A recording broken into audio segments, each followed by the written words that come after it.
Welcome everyone, Blair here from Stag doing this little video to give you guys some advice surrounding making better looking hunting videos.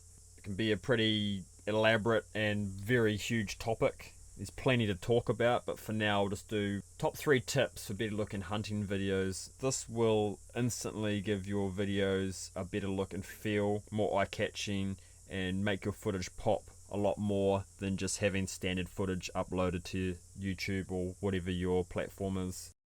Tip number 1, B-roll. Now some of you are probably wondering what the hell B-roll is. A simple explanation is it's footage that isn't really part of the main action or the main structure of your hunting video telling the story. It's usually stuff that you've filmed on the side, interesting terrain, birds, trees, rivers. You know, a key example of this would be when you're walking into your hunting area, or while you're in your hunting area, or while you're walking out of your hunting area. Video stuff that is eye-catching that probably helps to tell your story, or it can also be used for plugging up holes. So like, you know, when you're walking into an area, you could be filming the river that you're following, a bird flies in front of you, some animals off in the distance, or just some of your mates walking through the river, or, you know, just that sort of stuff. They're just some pretty simple examples. The key to it is to keep it interesting, keep it short. You can also use a bit of slow motion for a bit of interesting sort of cinematic look of slow motion walking up a hill, or slow motion walking through the river, or and stuff like that's another little trick for B-roll. Don't go overboard with it. Don't slam a whole bunch in and make your video longer than it kind of needs to be. It can be sort of get to the point where it's a little bit boring, I guess, for viewers. You want to keep it nice, upbeat, interesting. Tip number 2, FPS. No, it's not feet per second. This is frames per second. So this is your frame rate that you choose before you start recording. Most modern, well, pretty much all modern available camcorders or cameras, or even your phone, will have a function that you get to choose which frame rate you want to film in. So cinematic sort of looking videos are usually filmed in, say, like 23, 24 frames per second to sort of around 30. That'll give you that kind of nice buttery kind of flowing cinematic look. If you go for something a little bit higher, say like 60 frames per second, which is another standard, 30, it's usually between 30 and 60 frames per second, which is an actual standard of a go-to default function for a phone or a camera, if you don't, you know, if you put it on automatic settings. So if you want that cinematic look, you want to go for a lower frame rate. What this does is it gives you a little slight amount of motion blur. So yeah, this is a key one of getting a more cinematic look. In all honesty, I sort of tend to break this rule sometimes.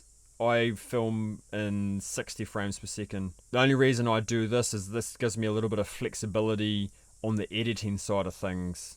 So what this allows me to do is, if there's a certain part that I want to slow down or turn into a bit of slow motion, it flows better when you go to a slower duration of that footage.